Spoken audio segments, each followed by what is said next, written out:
Hello and welcome to this Adobe Photoshop tips and tricks tutorial. I recently ran into a problem. I'm sitting here trying to get this website design for my new site, and I have been working with some of these layer effects in Photoshop, and I'll demonstrate to you what's going on. I'm going to open up some files here. Please forgive their titles.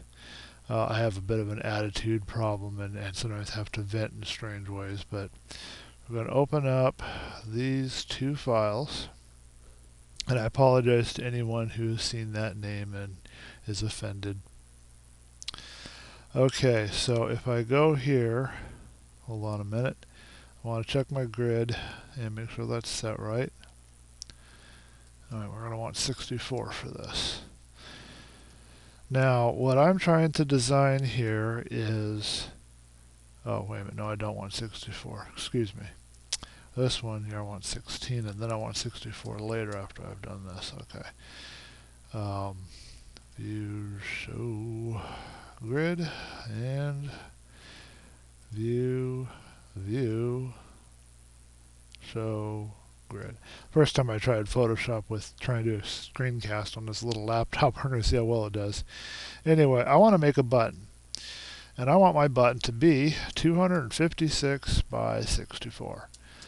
I am obsessed with units of 16 and working evenly in units, so when they told me 955 by whatever it was, you know, the Dreamweaver default for a website layout, I said, heck with that, I'm going to go the next size up. I figured out, I think it was 1024 by 600, and then you can size that down to 960 by 600. No, 1024 by 640 or something, and size it down to 960 to, anyway. So I'm working in units of 16 and stuff, so that's why I have this button size. So we'll open, make sure, I don't know if I got a color one or not, hopefully I did. If I didn't, I'll have to redo it. Anyway, so I go in here and I do my little drag and select and get my little piece that I want for my texture. And what I want to do with this is I want this to appear to be beveled outward as if it was a button that was out, not pressed in. Okay? So if I go to copy merge and I go in here and I go to edit, paste, good, we got a color. And do the same thing over here because this is my secondary. And these textures are copyrighted in NVIDIA. A long time ago they released these to the public for gaming or whatever, and I'm using them on my website. Just want to be clear on that, who they belong to. They're not mine, I didn't make them. Okay, there we go. Edit, copy, merged. Sorry, I'm a little slow here. Edit, paste. Okay, so the way to do this is, of course, to add a layer mask. And again, we're delaying. Okay. I hope this thing doesn't crash out on me. And we fill it with black. And then what you do is you go in here to your layer thing. And remember, you'd never want to have this on. I don't know why. So you're going to give it a drop shadow, an inner shadow, and a bevel, and emboss. And there's some settings here that if it'll let me do them, I will change. It's acting really sluggish, so I'm hoping this thing doesn't break or the video doesn't start skipping all over the place. If it does, I'll have to try something different. I wanted to help people out because I know a lot of people are having the same issue, and I wanted to show my solution, and it's pretty clever, I think. Okay, so we go to bevel and emboss, and we go to outer bevel, and we want a chisel hard, and we want to cause it to have a lot of depth, and we want to give it a size of 6, and we want it to be anti-alias, we want it to be overlaid. Okay, and this needs to be 50, and hopefully that's all, oh yeah, this needs to be down. Okay. Well, isn't that awesome? Look at my nice beveled thing there I got. Isn't that awesome? This is exactly what I was looking for, isn't it? And I looked around for bevel not working or bevel turning off, and nobody really had any good solutions. And I figured out that if I go in here to this, it's not clicking again, And I just go around here and I erase some of the edges just to make sure that oh, it's not working again. Hello? Are we going to erase or not? Huh. Hey, excuse me, we're having technical difficulties. Oh, we're on paintbrush, no wonder. Okay. So I erase around here just to make sure, that it's working, and I go in here and it's fine. You can see the bevel effect is being applied. So how do I fix this? How do I get that? Okay, now it shows up. But if you started to add something else here and work on this bevel would go away and disappear. I wasn't actually able to get this to happen. This is weird. I've been fighting this for the last hour and it didn't happen at all. But when I started adding other layers and stuff, I had some pillow and not pillow, but regular embossed text underneath. This disappeared. This whole bevel. What's going on here, as near as I can determine, is that Photoshop needs to have, because this here is a mask, excuse me, I'm not clicking again.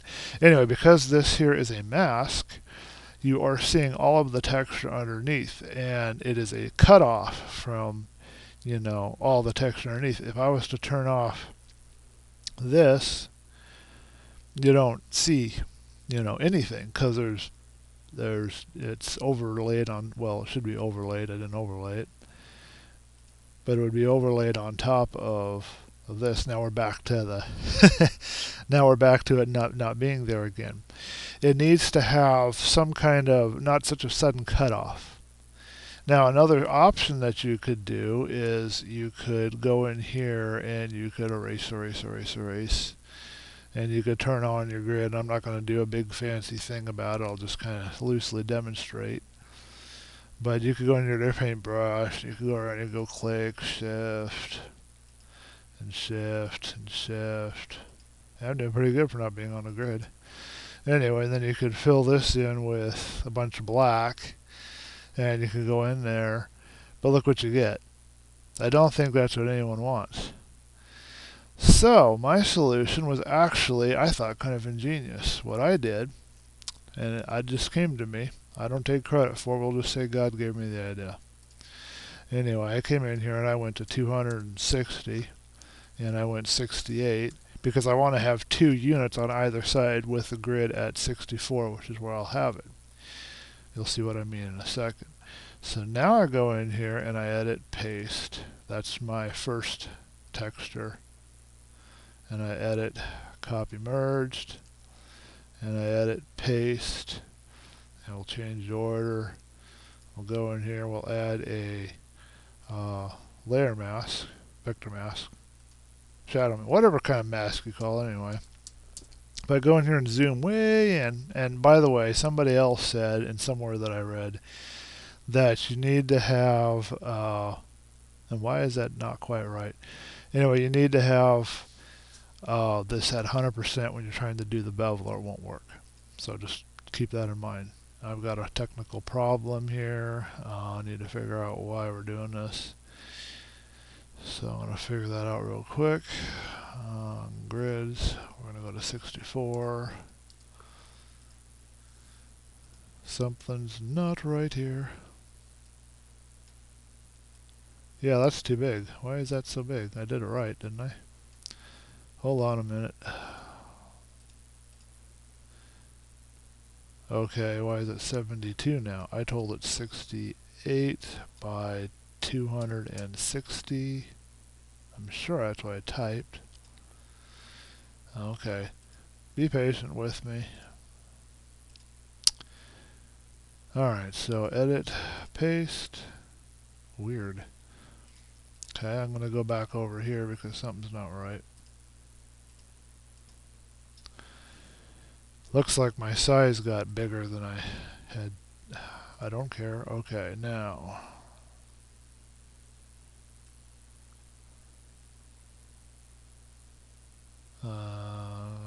Okay. Edit. Copy merge. Let's see if we can get this right this time. Edit. Paste. Okay, that's what we want. Alright. And edit. Copy merge. Solution just about ready to present itself. Edit. Paste. Okay, here we go again. So I go zoom into 250. I already have the grid where I want. Now what I do is I add my vector, what do you call this thing anyway, layer mask. I say vector and it's not the right word. The first kind of mask. I'm hovering the mouse over vector. Well, it says vector mask. Okay, so it's a vector mask.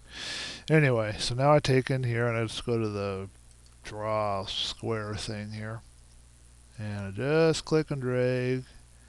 Notice that where I'm clicking and dragging is 256 by 64. That's the size that I'm looking for in the end result of my button. Okay, so now knowing that I have to be at 100% to apply the bevel, I go to 100%. I apply my bevel. I apply my bevel. Hello? Photoshop just does not like me right now. I think it's not getting enough memory. Anyway, so drop shadow, inner shadow, bevel and emboss. And we go through all the settings I just had. So we outer bevel, chisel hard, 600, 6 down, anti-alias, 50. I don't know why I'm doing the anti-alias. I thought it might make it look better.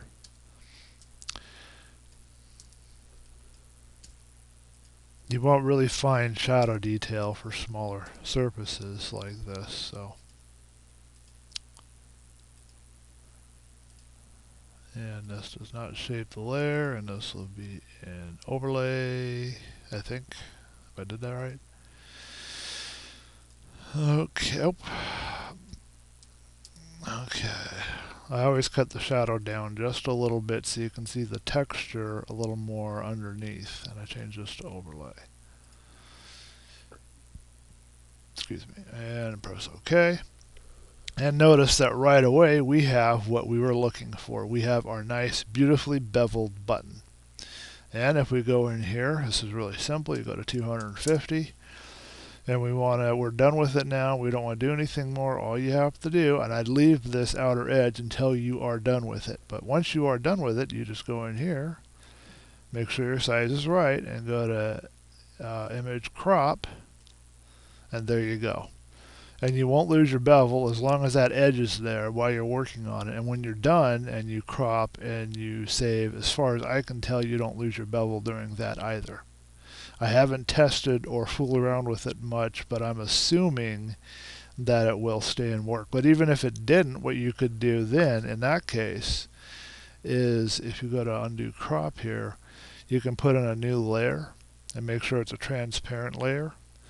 So I think that's what we have. Yeah, that's what it looks like. And now, if you stick this somewhere in your website layout, those edges won't matter. You can just overlap, because they'll be invisible, you won't see them. So either way you win. So you can keep the edge or not, but you should be able to get rid of the edge when you are done with your button.